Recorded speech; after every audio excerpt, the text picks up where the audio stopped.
welcome. So today we are going to do an interesting topic.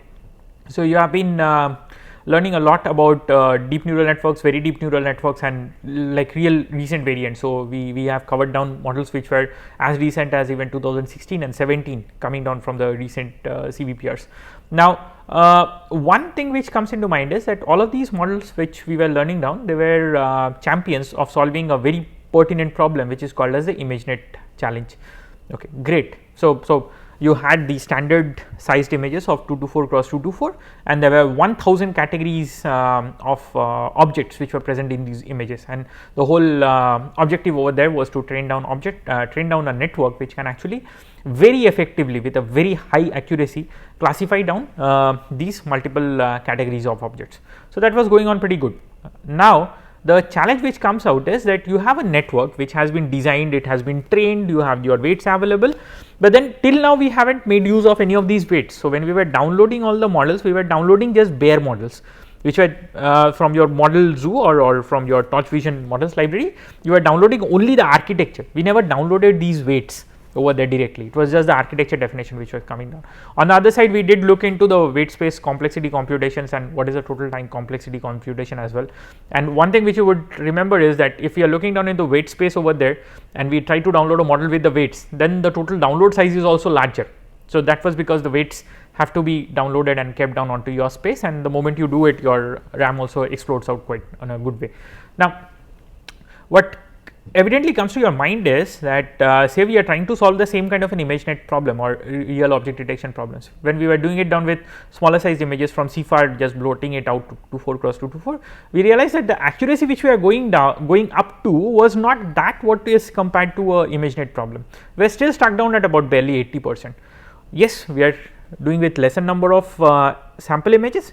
We are also doing it for lesser number of classes, but then is there a way that I can import all the weights which are present down over there for a model which has been trained for ImageNet problem, which were still natural images and was trained for possibly more number of classes. So the granularity of training was really high. So can I actually bring it up and then train a model for lesser number of classes, and can I make it faster? So that's the whole purpose of something which is called as transfer learning. So you have a model which was trained to solve one task in one domain, and then I am bringing it down to solve another task in another domain, and under what conditions can I actually do that. So this is what we will be doing in today's lecture, which is called as domain adaptation, and domain adaptation in deep neural networks is very specifically. So the whole purpose of transfer learning is to do it via domain adaptation, and that's what I am going to do. While this itself is a very big field, but we are going to touch upon smaller aspects over there as far as what we do from a very practical point of view. Okay, so if you look into what the situation today is that you have a real big extensive library of these deep neural networks available. You have your different sources of data. So they come down from geotags, from Amazon Mechanical Turks, and that's how ImageNet itself was created.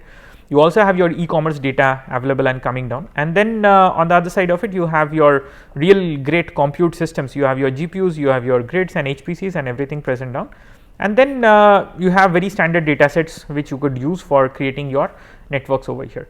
Now once we had all of this, we did do a lot of interesting work. So like we got down self-driving cars, we got down photo tagging on Facebook, identification of objects, we got down Prisma for generating artistic equivalents of these images. We also got down say these mail postal sorting systems, as in one of these major examples of LeanNet, a very practical example of LeanNet. Now where we are actually missing at this point of time is, so these were people who solved very specific problems. They really curated and got down a large amount of data. Can I use the same sort of a model with lesser amount of data? So can I use a model which these guys have trained separately for their purpose, using a lot of data which is available to them? Can I use that in order to solve my problem where I have lesser amount of data available?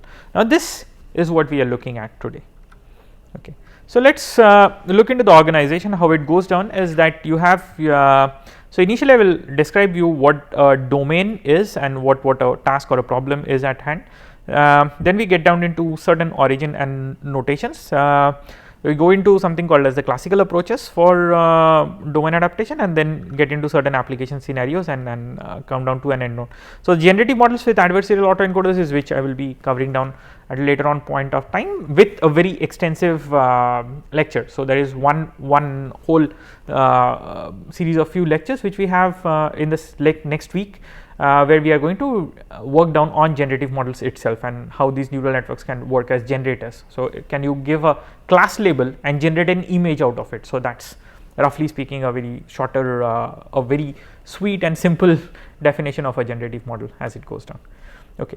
Now, let us look into the challenge. Now, I will take out this very specific challenge at hand, and this is a problem which we have already solved out, which was the vessel segmentation problem in drive dataset. So, you had your retinal images present over there, and then the whole object was that can I segment out these vessels using some sort of a deep neural network, and what we had used over there was a fully connected neural network in order to do that. Okay. Now, so if we trained a model with that and then we gave an input to it which was from the same data set, we got on a pretty good output coming down. Now, the challenge is that drive is a big data set and then we use it, we train down a model. Now, say that I get down images from a local hospital which has an ophthalmoscope. Okay. Now, they might not be using the same sort of a retinal camera and ophthalmoscope which has been used for creating drive. Then these people were from the European origin whose images were taken down. In Indian origin, we have a different kind of an image coming up. So, now how will you do? So, this is a very pertinent product development problem which we have. So, what we tried to do is, these were all healthy images, people were healthy, they were not supposed to be having any diseases, and that is how they were taken down. Now, on the other side of it, you have this TAIR data set which is from diabetic patients. Now, the moment you have this one and you try to feed it through this network, this is the kind of an output which it generates. Now, quite clearly you can look into it that this is a horrible result. This is really bad, because what comes down is that majority of this background region over there where you do not have any vessel, it shows them as white. So, that technically would mean down that all your vessels have ruptured and you have blood flowing down everywhere. Now, that is not the case. One of the reasons is that there definitely has been a shift in the nature of the data, and because of the shift or the change in the nature of the data is why you are getting down this really bad result. Now, this makes it a very pertinent case for domain adaptation for us. So, let us look into demystifying what actually went wrong over there. Now, what came out is that once you have your source domain, so source domain is this drive data set over there, and what we are plotting down is the histogram of the pixels which represent this vascular region or the vessels over here. Now, in my drive data set, this solid red line is what is the histogram of the pixels underneath the blood vessels. Okay. Now, this dotted lines which I have over here is what is the histogram for my target domain, which is for the TAIR data set. So, this is what we call as target domain, which is where we are going to employ our model once it has been trained on this one, which is called as the source domain or from my drive data set. Okay. So, that is the definition of source and target, and it is universally accepted unanimously across the field of domain adaptation. Now, when I look into the histogram of the red channel, it's more or less overlapping. There is some part of a non-overlapping area. When I look into the green channel, yes, there are major shifts, but not so significant over there. Whereas, when I look into my blue channel, what I would get down is my blue channel is completely offset and drift out, and this is one of the reasons why when I was working down on the same one. So, while here it was having lower intensities of blue, here it is having on my target domain higher intensities of blue, and this is one of the reasons why it just drifted out and then went down somewhere over here in my background regions in order to show that they are the ones. So, this is a very intuitive and simple explanation, but that is not always the case. So, there can be different kind of shifts which are tractable, which may not immediately be defined. So, there are multiple ways of actually coming to a solution to this one. So, how it gets defined is that the original data on which you are going to train this model or on what it has been trained on, over here for us it is drive, that is the data from that one is what is called as the source domain. Okay. Now, you have a classifier which you train it down, and this classifier is a deep neural network for us, and this is what is a classifier trained on the source domain. Now, if I am working on that one, I get down a good result, but the moment I get down from a different one which is on my target domain, I get a very bad result coming down. Now, the whole idea for domain adaptation is that you take at least one example, there can be more than one example from the source domain and from the target domain, and feed it to this source domain and try to modify the weights of this source domain. Now, once you have modified this source domain weights, so you have weights which are initialized by training it over here, then I am going to retrain. So, do a feed forward, and then you find out the error, you do a back propagation, feed forward, error, back propagation. So, these weights are going to update. Now, you have a model which has been adapted in that way, and this is called as a model which is adapted to the target domain.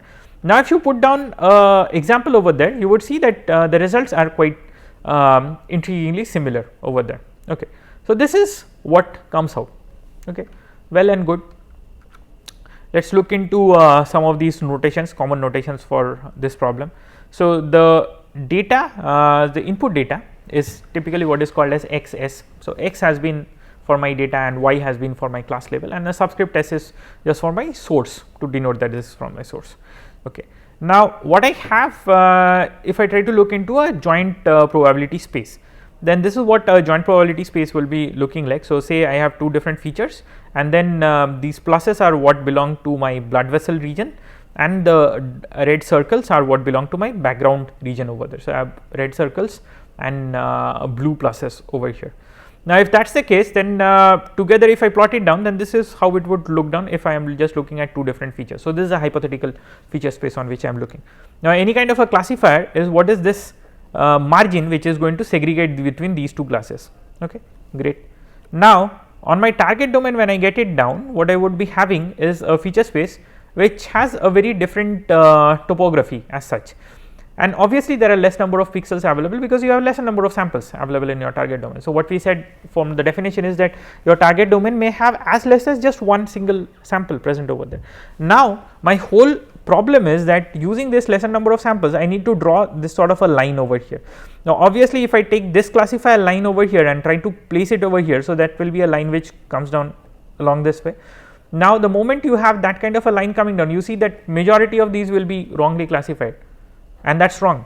So, the whole purpose of domain adaptation is actually to somehow bend this classifier line and bring it over here. So, this is one of the ways in which you are going to modify the classifier. Obviously, there is another way in which what you can do is you can modify this data points and do some sort of an affine transformation and place it back onto this domain. So, that is also a valid way, but then that is not something which works around with the classifier, and we are not going to touch upon that one. Okay. So, we look into a particular field which is called as visual domain adaptation. Now, this has been there on the field for quite a long time, and there are multiple approaches of doing it out. So, one of these ways is what is called as a feature augmentation. So, the whole idea is that you try to get some sort of a transformation of this input feature space onto a higher dimensional feature space, such that from your source domain to your higher dimensional feature space, when you are coming down, so you are bringing down your data points as well as your linear classifier or the classification margin over there to a higher dimensional space. You do the same thing for your target domain as well, such that these two classifier margins merge over there in some way, and then it makes it easier. So, you train a classifier with this data over here, do this transformation, and you get your classifier transformed over here. For a target domain data which comes down over there, you have another transformation which is defined. Now, this will get down your different data. So, these green crosses and orange diamonds which are over here, so they will fall down in proper way, and you have a very high classification. So, for details you can definitely read down through these papers which are present over here. So, this is one of these early and very simple approaches for it. The next one is what is called as a feature transformation, and the whole idea is that you keep on mixing some amount of unlabeled data from your target domain onto your source domain, such that you can have some sort of a gradual transition between these two domains. Now, at a point of time it was a very popular method, but today it's no more used except for problems where you have real data scarcity, and it makes it complicated to transform whole models and try to learn it out over there. Now, one of my personal favorites and what a lot of people actually use today is what's called as a dictionary learning approach. So, the whole idea over here was that, say I had let's go down into a very simple one. So, say my source domain had side view images of human faces, and they had clip art images of bags or some objects over there, and my whole purpose was to segregate human faces from bags. Okay.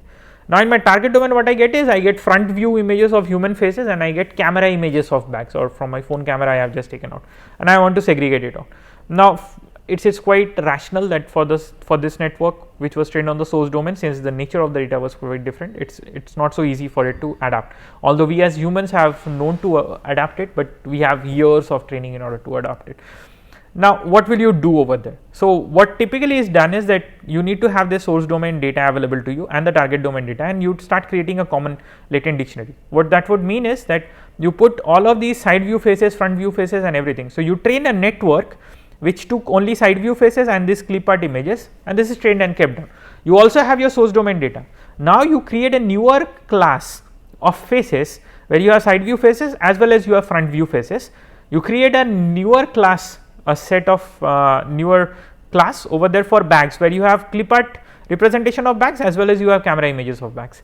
Now you create this common dictionary, common discriminative dictionary, and then make it discriminate between these two classes. So that's what comes down in a dictionary learning kind of a method.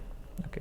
Now there is also another method called as domain resampling, in which what you do is that if you have multiple features over there, then you create subspaces of features and then try to resample out from these subspaces of features, mix them with some different affine transformations and come down to a common form of higher dimensional space between your source domain and your target domain.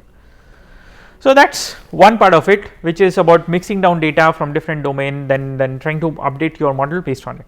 Now we'll get down into few application scenarios of where it comes down.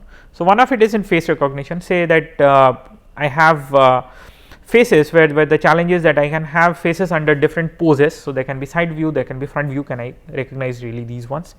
Then I can have people with headgear, with uncontrolled background and all of that. I can have, say, one of these views of my face given a straight view, but then under different emotional expressions over there. Can I, because all of these people are still the same people who are over here. And then I can have sketches. Now can we match down from sketch to a real image? That's a real target problem over here. So that would be of immense use in forensic sciences or in crime investigations as well.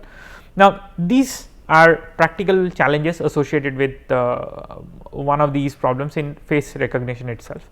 Then we have this standard benchmark data sets on webcam DSLR object recognition, where the object is that you have these very high quality product level images taken down from DSLR as you get down on your Flipkart or Amazon, Snapdeal, any of these places. Then you take a camera phone image, you just snapped it out from one of the bags which was lying somewhere, you liked somebody's clothes. Now can I match it exactly and find it out? So this is another challenge which the community is facing today.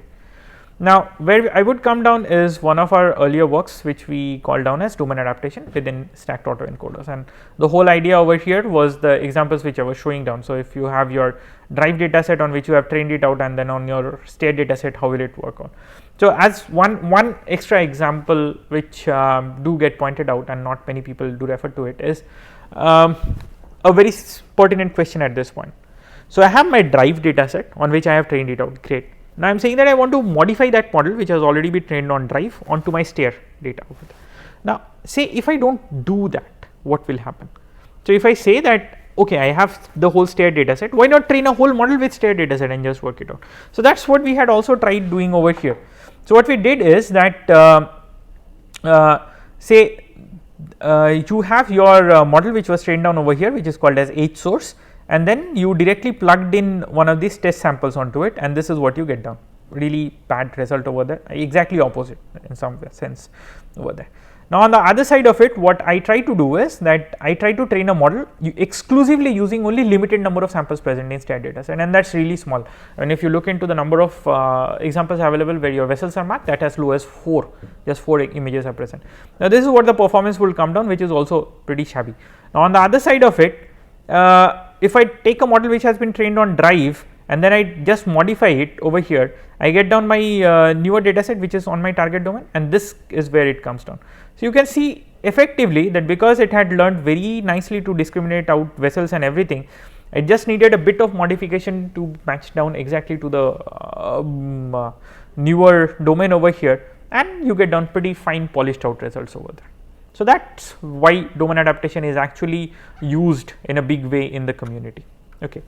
Now what we had done over there was using a concept called as systematic dropouts. Now on one side, while you have looked into these aspects of dropouts or randomized dropouts to avoid overfitting. The whole idea over here was to work down on something called as a systematic dropout, and the purpose over here is that some of these neurons, so say you have your inputs given down over here and you have your intermediate hidden layer outputs being created. Now, some of these neurons will be something which will be aid in producing out your output correctly, or they are the ones which will be positively reflective of features. Some of these neurons do not care anyway in whatever changes happen down, they are just garbage neurons. But there will be some neurons which will negatively impact your classification over there. The whole purpose over here is to stop down. So this is a switching layer, it is just a 0 1 0 1 kind of a switching layer, which finds out those neurons which negatively impact your classification and just stops it out, and on the back propagation side it will try to update the weights only of these selective neurons. So that is what we have done down in this particular kind of a model for adapting deep neural networks from a source domain to a target domain. So with that, what comes out is interesting over here. If you look at the final part, which is just for your classification losses, now this blue curve is the kind of a curve which you get down on the source domain when the classifier is trained. Now, if you look down into your green curve, this is where is the performance of your target domain classifier, which is where I just use 4 images from the stair data set in order to train the classifier to find out the blood vessels over there. Now, the final accuracy, the saturation error is somewhere around 0.7, close to 0.7. That is almost the starting accuracy for my drive data set, where I had a lot of data. So that's obviously you have more data, more labeled samples, so it's learning out very good. But then what you would be interested to look at is that instead of training this one with limited number of samples, if I take a model which was trained on drive and then I modify it for stair, then my starting error over there is itself low, that is much lower than the starting error for directly starting over there. And then this final error is somewhere which is located very close to my drive data set.